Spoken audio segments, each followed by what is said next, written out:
حضرات صحابہ کرام رضی اللہ تعالی عنہم اجمعین کی ایک جماعت آپ صلی اللہ علیہ وسلم کے دروازے پہ موجود ہے اصحاب صفا نام سے، اور جن کے کھانے کا کوئی بندوبست نہیں ہے، لباس ان کی کمزور ہے، ادنا حالت ہے ظاہری اسباب کے اعتبار سے، آپ صلی اللہ علیہ وسلم انہیں علم سکھا رہے ہیں، اور وہ آپ صلی اللہ علیہ وسلم کی زبان مبارک سے جو بات نکلتی ہے اس بات کو محفوظ کرنے والے ہیں اپنے سینوں کے اندر۔ آپ صلی اللہ علیہ وسلم کی زندگی میں ہی ابھی تک قرآن پاک کو صحائف میں نہیں لکھا گیا ہے، اور اس سے پہلے ہی حضرات صحابہ کرام رضی اللہ تعالی عنہم اجمعین کا ایک جماعت ہے جو اپنے سینوں میں قرآن پاک کو محفوظ کرنے والی، حتیٰ کہ جب حضرت عمر رضی اللہ تعالیٰ عنہ کا زمانہ، حضرت ابوبکر صدیق رضی اللہ تعالیٰ عنہ کا زمانہ آتا ہے، حضرت عمر رضی اللہ تعالیٰ عنہ کا زمانہ آتا ہے، تو ان حضرات کے زمانے میں کئی سو حفاظ قرآن پاک کے وہ شہید ہوتے ہیں، تو پھر اس کے بعد جو ہے قرآن پاک کو یعنی اس طرح جو ہمارے پاس موجود ہے کتابی شکل میں لایا جا رہا، تو اس سے پہلے قرآن پاک سینوں میں محفوظ ہو رہا ہے۔ حضور صلی اللہ علیہ وسلم جو بات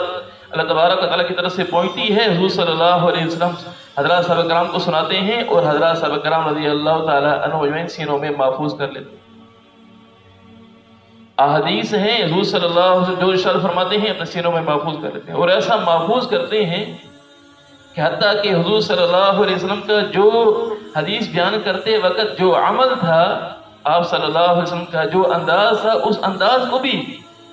حضرات صحابہ کرام رضی اللہ تعالیٰ عنہ مجمعین نے امت کو بتایا کہ اس وقت آپ صلی اللہ علیہ وسلم کا یہ انداز تھا۔ یعنی کوئی صحابی،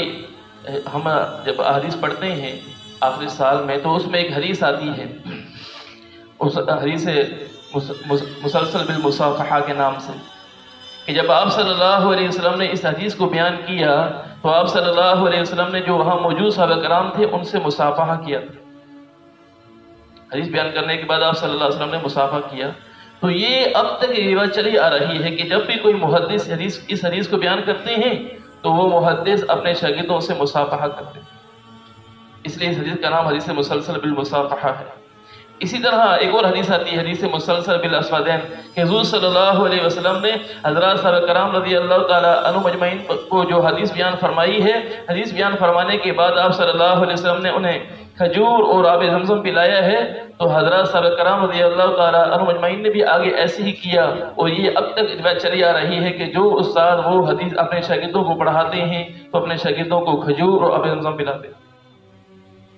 آخری سال میں یہ حدیث پڑھی جاتی ہے۔ تو اسی طرح حضور صلی اللہ علیہ وسلم کے جو صحابہ تھے صحبت یافتہ ہیں، وہ جو حضور صلی اللہ علیہ وسلم انداز اپناتے ہیں وہ اس انداز کو بھی نقل کرنے والے ہیں، یعنی سینوں میں قرآن پاک کو احادیث کو اتنا محفوظ کرنے والے ہیں، یہ ان کے علمی ذوق پہ دلالت کرتی ہے کہ کتنا شوق تھا ان کو حضور صلی اللہ علیہ وسلم کے ارشادات کو سننے کا اور اس کو محفوظ کرنے کا، آگے بیان کرنے کا کتنا ذوق تھا۔ حضرت عبداللہ ابن عباس رضی اللہ تعالی عنہما یعنی حضور صلی اللہ علیہ وسلم کے صحبت یافتہ ہیں اور آپ صلی اللہ علیہ وسلم سے علم حاصل کرنے والے ہیں۔ ایک دفعہ ایک گھر میں موجود تھے، تو باہر بہت زیادہ لوگ موجود تھے جو یعنی قرآن حدیث سیکھنے کے لیے، کچھ احادیث سیکھنے کے لیے، کوئی فقہ سیکھنے کے لیے لوگ موجود تھے دروازے پر۔ تو اعلان ہوا لوگوں میں کہ جس نے قرآن کے بارے میں کچھ پوچھنا ہے تو وہ اندر تشریف لے آئے۔ تو ایک بہت بڑا مجمع گھر میں داخل ہوتا ہے۔ حضرت ابن عباس رضی اللہ تعالیٰ عنہما ہم سب کو قرآن پاک کے بارے میں بتاتے ہیں۔ پھر وہ مجمع باہر نکلتا ہے، پھر اس کے بعد اعلان ہوتا ہے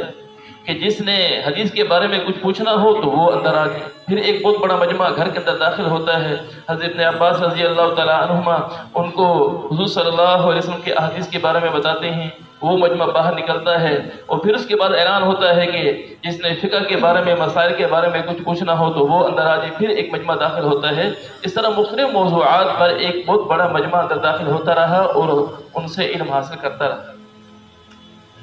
حضور صلی اللہ علیہ وسلم کے صحابہ نے حضور صلی اللہ علیہ وسلم سے ایسا علم حاصل کیا ہے، سینے میں محفوظ رکھا اور پھر لوگوں میں اس کو منتقل کیا ہے۔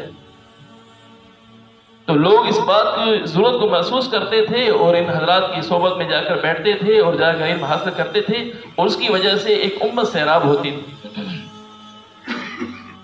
جب سے لوگوں نے اس بات کی ضرورت کو ہی محسوس کرنا چھوڑ دیا کہ ہمیں قرآن و حدیث کے علم کی ضرورت ہے، ہمیں فقہ کے علم کی ضرورت ہے، ہمیں اللہ کے نبی صلی اللہ علیہ وسلم کی زندگی کے بارے میں کچھ معلوم ہو جائے کہ آپ صلی اللہ علیہ وسلم نے معاملات کیسے کیے ہیں، عبادات کیسے کی ہیں، معیشت کیسی آپ صلی اللہ علیہ وسلم کی تھی، اخلاقیات کیسے تھے، جب سے لوگوں نے اس بات کی ضرورت کو محسوس کرنا چھوڑ دیا تو آج یہ حال ہے کہ اللہ تعالیٰ حفاظت فرمائے کہ نماز کے فرائض اور واجبات کسی سے سن لیا جائے تو الا ماشاء اللہ چند لوگوں کو ہی معلوم ہوں گے کہ نماز کے فرائض کتنے ہیں، یعنی نماز کی 13 فرائض ہیں، 14 واجبات ہیں، تو یہ چیزیں بھی بہت کم لوگوں کو معلوم ہے۔ یہ تو عبادات کا حال ہے، اس سے آگے بڑھیں تو ہمیں معلوم ہو کہ معاملات کے اعتبار سے کتنی دوری ہو چکی ہے۔